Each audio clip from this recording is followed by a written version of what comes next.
दोस्तों, पूरी दुनिया ने हमें बहुत कुछ दिया है। हम न्यूटन को जानते हैं, आइंस्टीन को जानते हैं, अर्नेस्ट रदरफोर्ड को जानते हैं। इन सब की हम बहुत रिस्पेक्ट भी करते हैं। बचपन से इनके बारे में हम सब ने पढ़ा है। और सिर्फ इतना ही नहीं, आज भी ये लोग हमें फेसबुक दे रहे हैं, इंस्टाग्राम दे रहे हैं, गूगल दे रहे हैं, आर्टिफिशियल इंटेलिजेंस दे रहे हैं, बिना ड्राइवर वाली गाड़ी दे रहे हैं। लेकिन अगर मैं आपसे पूछूं कि भारत ने आखिर दुनिया को क्या दिया, तो आप क्या बोलेंगे? मैंने कुछ लोगों से ये सवाल पूछा तो अधिकतर लोगों ने ये जवाब दिया कि आर्यभट्ट ने जीरो की खोज की थी। अधिकतर लोग यही जवाब देते हैं, ठीक है। लेकिन भारत ने पूरी दुनिया को असल में क्या क्या दिया, उसका असर क्या पड़ा, ये अगर आप जान लेंगे तो चौंक जाएंगे। क्योंकि आज जो टेक्नोलॉजी, मेडिकल सिस्टम और स्पेस साइंस हमारे आसपास है, उसकी जड़ें भारत में ही है। और आज मैं आपको उन भारतीय महान हस्तियों की कहानियां सुनाने जा रहा हूं, उनके बारे में बताने जा रहा हूं, जिन्होंने अपनी डिस्कवरीज और इन्वेंशंस से न सिर्फ भारत बल्कि पूरी दुनिया को ही बदल दिया। पार्ट वन, प्राचीन भारत के investors. Number one, Aryabhatta, zero और एस्ट्रोनॉमी के जनक। तो सबसे पहले इन्हीं की बात कर लेते हैं, ठीक है। दोस्तों, जरा सोचिए, अगर जीरो ना होता तो कंप्यूटर ना बनते। क्यों? क्योंकि कंप्यूटर की पूरी प्रोग्रामिंग जीरो और वन पर आधारित है। इसे बाइनरी कोड कहते हैं। अगर जीरो ना होता तो मोबाइल, इंटरनेट, आर्टिफिशियल इंटेलिजेंस कुछ भी ना होता। इसके अलावा सैटेलाइट ना लॉन्च होते। क्यों? क्योंकि हर सैटेलाइट लॉन्च के पीछे लाखों मैथमेटिकल कैलकुलेशंस होती हैं। इन कैलकुलेशंस में जीरो का यूज ना हो तो रॉकेट की सही ट्रैजेक्टरी निकालना इम्पॉसिबल है। मतलब आज जीपीएस से लेकर गूगल मैप तक सब कुछ जीरो की देन है। इसके अलावा ऑनलाइन बैंकिंग पॉसिबल ना होती। ये क्यों? क्योंकि बैंकिंग में interest rates, balances, account calculations सब में डेमिकल और जीरो का यूज होता है। जीरो ना होता तो पूरा फाइनेंशियल सिस्टम ही कोलैप्स कर जाता।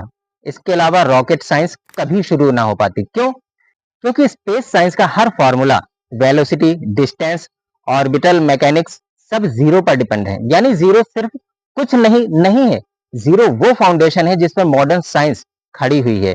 और यही गिफ्ट हमें दिया था आर्यभट्ट ने 476 सीई में। सिर्फ जीरो ही नहीं, उन्होंने ये भी कहा था कि पृथ्वी गोल है और अपनी धुरी पर घूम रही है, जब पूरी दुनिया ये कहती थी कि पृथ्वी चपटी है। आज नासा और इसरो की हर कैलकुलेशन जीरो पर खड़ी है। जीरो ना होता तो चंद्रयान और मंगलयान सिर्फ सपने ही होते। तो अब आते हैं सुश्रुत पर। लगभग 600 बीसीई में सुश्रुत संहिता लिखी गई थी, ठीक है। अब जरा इमेजिन करो, उस समय ना हॉस्पिटल्स थे, ना एनेस्थीसिया, ना लेजर मशीन्स। लेकिन भारत में सर्जरी इतनी एडवांस्ड थी उस समय, प्लास्टिक सर्जरी की डिटेल टेक्निक्स मौजूद थी उसमें, ठीक है। मसलन अगर किसी की नाक कट जाए, नाक, तो त्वचा को शेप देकर नाक दोबारा बनाई जाती थी। इसे रिनोप्लास्टी कहते थे, ठीक है। इसके अलावा कैटरैक्ट सर्जरी डॉक्यूमेंटेड थी, यानी आंख की लेंस से मोतियाबिंद निकालने की टेक्निक। ये वही बीमारी है जिससे लाखों लोग आज भी अंधे हो जाते हैं। इसके अलावा फ्रैक्चर ट्रीटमेंट डॉक्यूमेंटेड था, यानी टूटी हुई हड्डियों को जोड़ना। प्लास्टिक टेक्निक, सब कुछ लिखा था उसमें। डब्ल्यूएचओ भी मानता है कि मॉडर्न सर्जरी की नींव सुश्रुत ने रखी। आज प्लास्टिक सर्जरीज की ग्लोबल मार्केट $50 बिलियन से ज्यादा है। Cosmetic surgery, I operation, orthopaedic treatment सब उसी बेस पर खड़े हैं जिसे सुश्रुत ने लिखा था। इसके बाद आते हैं भास्कराचार्य, कैलकुलस और अलजेब्रा के मास्टर। न्यूटन और लेबनिज को कैलकुलस का जनक कहा जाता है, लेकिन सच ये है कि उनसे 500 साल पहले भास्कराचार्य कैलकुलस के कॉन्सेप्ट लिख चुके थे। सोचिए, अगर कैलकुलस ना होता तो ब्रिज यानी पुल कभी नहीं बन पाते। क्यों? क्योंकि ब्रिज बनाने में लोड, स्ट्रेस और टेंशन कैलकुलेट करना पड़ता है। ये सब कैलकुलस के बिना पॉसिबल ही नहीं था, मैथ के स्टूडेंट जानते होंगे। इसके अलावा एरोप्लेन उड़ ही नहीं पाते। क्यों? क्योंकि फ्लाइट, डायनेमिक्स, स्पीड और ग्रेविटी बैलेंस करने के लिए कैलकुलस चाहिए। जितने भी मैथ्स के स्टूडेंट्स होंगे वो इस बात को बहुत अच्छी तरह समझ पा रहे होंगे। इसके अलावा इंटरनेट भी ना होता। समझ रहे हैं क्यों? क्योंकि डेटा ट्रांसफर, इंक्रिप्शन और एल्गोरिदम सब कैलकुलस पर डिपेंड करते हैं। उनकी किताब लीलावती में अलजेब्रा, अर्थमेटिक और कैलकुलस की डिटेल प्रॉब्लम लिखी हुई है। आज भी ये किताब मैथ्स का अद्भुत ग्रंथ मानी जाती है। अब मिलिए चारक से। उन्होंने चारक संहिता लिखी, जिसमें हेल्थ को सिर्फ शरीर नहीं बल्कि माइंड और सोल से जोड़ा गया, यानी आत्मा से। दोस्तों, मॉडर्न मेडिसिन सिर्फ डिसीज क्योर करती है, लेकिन आयुर्वेदा बीमारी को जड़ से खत्म करता है, ठीक है। चारक ने कहा था, सिर्फ शरीर का इलाज करने से हेल्थ पूरी तरीके से ठीक नहीं हो जाती, मेंटल पीस, स्पिरिचुअल बैलेंस भी जरूरी है। आज आयुर्वेदा 120 प्लस देशों में प्रैक्टिस कर रहा है, yoga plus Ayurveda is equal two billion dollar industry बन चुकी है। आज दुनिया भर में लोग डिप्रेशन, एंजाइटी और स्ट्रेस से परेशान हैं। मेडिटेशन, योगा और आयुर्वेद ही वो टूल्स हैं जो मॉडर्न लाइफ को बैलेंस कर रहे हैं पूरी दुनिया में। पार्ट 2, आधुनिक भारत के scientists and investors. J C Bose, wireless communication के असली जनक।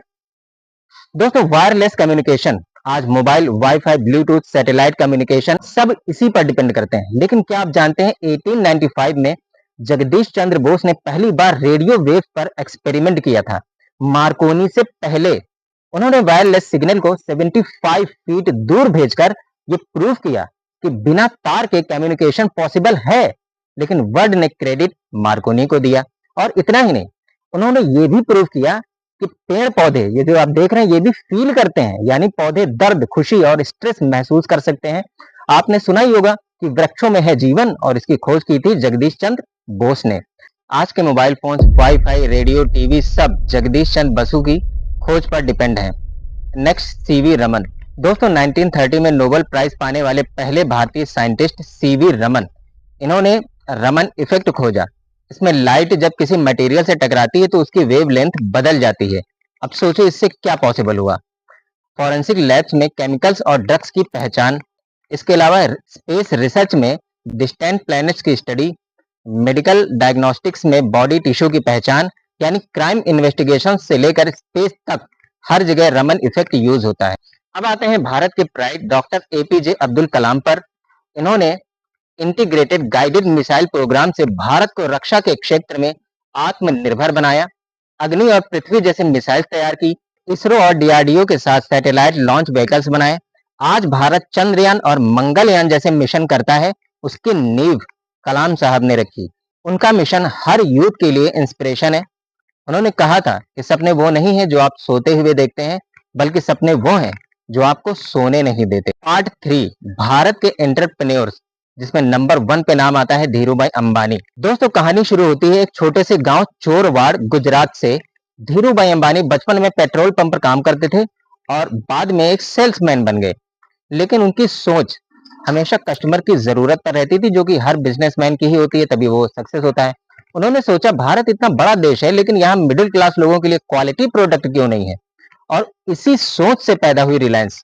टेक्सटाइल से शुरुआत करके उन्होंने पेट्रोकेमिकल्स, एनर्जी, टेलीकॉम और रिटेल तक इंपायर खड़ा कर दिया। आज रिलायंस सिर्फ एक कंपनी नहीं, बल्कि भारत की इकोनॉमी की बैकबोन यानी रीढ़ की हड्डी है। अगर आप आज जियो का सस्ता इंटरनेट यूज कर रहे हैं, अगर आप रिलायंस फ्रेश से सब्जियां खरीद रहे हैं, अगर आप विमल ब्रांड का कपड़ा पहन रहे हैं, तो कहीं ना कहीं उस छोटे से सेल्समैन की सोच काम कर रही है। सबसे बड़ा लेसन क्या था उनका? एंटरप्रेन्योरशिप पैसों से नहीं, सोच से शुरू होती है। धीरूभाई कहते थे, अगर आपके सपनों में दम है तो रिसोर्सेज खुद ब खुद मिल जाते हैं। अब मिलिए नारायण मूर्ति से। सन 1981, सिर्फ 10,000 रुपए की पूंजी और 6 दोस्तों के साथ उन्होंने इन्फोसिस शुरू की। सोचो, उस समय भारत में कंप्यूटर भी लग्जरी माना जाता था, लेकिन मूर्ति जी का विजन था इंडिया को सॉफ्टवेयर और आईटी की दुनिया में लीडर बनाना। इन्फोसिस ने पहली बार सिलिकॉन वैली को दिखाया कि भारत के इंजीनियर्स दुनिया के बेस्ट हैं। ग्लोबल कंपनीज ने पहली बार आउटसोर्सिंग के लिए भारत पर भरोसा करना शुरू किया। दोस्तों, आज इन्फोसिस की वजह से बेंगलोर को इंडियाज सिलिकॉन वैली कहा जाता है और इंडिया का आईटी एक्सपोर्ट 200 बिलियन से भी ज्यादा पहुंच चुका है। आज जब आप यूपीआई से पेमेंट करते हो या फिर कोई ऐप डाउनलोड करते हो, तो ये सब उसी आईटी रेवोल्यूशन की वजह से पॉसिबल है, जिसकी नींव इन्फोसिस और मूर्ति जी ने रखी थी। तो दोस्तों, अब बात करते हैं उन महिलाओं की जिन्होंने साबित किया कि एंटरप्रेन्योरशिप सिर्फ मर्दों का खेल नहीं। नंबर 1 पे फाल्गुनी नायर का नाम आता है। इनकी कंपनी है नायका। एक इन्वेस्टमेंट बैंकर थी, लेकिन 50 साल की उम्र में इन्होंने बिजनेस शुरू किया। नायका को सिर्फ 9 साल में बिलियन डॉलर कंपनी बनाकर खड़ा कर दिया इन्होंने। 2021 में वो भारत की सबसे अमीर सेल्फ मेड महिला बनी।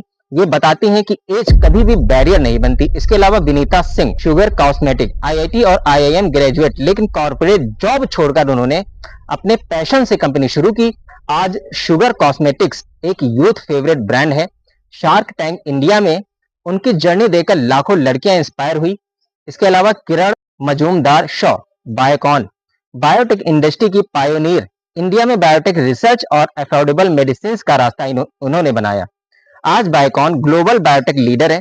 आज की यंग गर्ल्स के लिए ये सभी रोल मॉडल्स हैं कि शादी, सोसाइटी या एज कभी भी रुकावट नहीं होती, बल्कि हर रुकावट एक नया रास्ता बन सकती है। तो दोस्तों जरा सोचो, अगर आर्यभट्ट ने गरीबी देखकर हार मान ली होती, तो जीरो कभी दुनिया तक पहुंचता ही नहीं। अगर सुश्रुत ने रिसोर्सेस की कमी देखकर सर्जरी छोड़ दी होती, तो मेडिकल साइंस 1000 साल अभी भी पीछे ही रहता। अगर अब्दुल कलाम ने गांव की गरीबी देखकर सपने छोड़ दिए होते, तो आज इंडिया मिसाइल और स्पेस पावर नहीं बन पाता। तो कुल मिलाकर बात यह है कि रिसोर्सेज मैटर नहीं करते, आइडिया प्लस जज्बा इज इक्वल टू असली ताकत। हर महान इन्वेंटर और एंटरप्रेन्योर की कहानी यही कहती है, they did not wait for the perfect situation, उन्होंने हालात बदलने की हिम्मत दिखाई। ऐसे अभी बहुत सारे लोग हैं जिन्होंने दुनिया को बहुत कुछ दिया, भारत के लोगों ने। लेकिन अगर एक ही वीडियो में सबके बारे में बताने लगा तो वीडियो काफी लंबा हो जाएगा। लेकिन फिर भी मुझे उम्मीद है कि आपको इतने में ही समझ आ गया होगा कि भारत ने आखिर दुनिया को क्या क्या दिया। तो मिलता हूं किसी नए वीडियो के साथ। जय हिंद।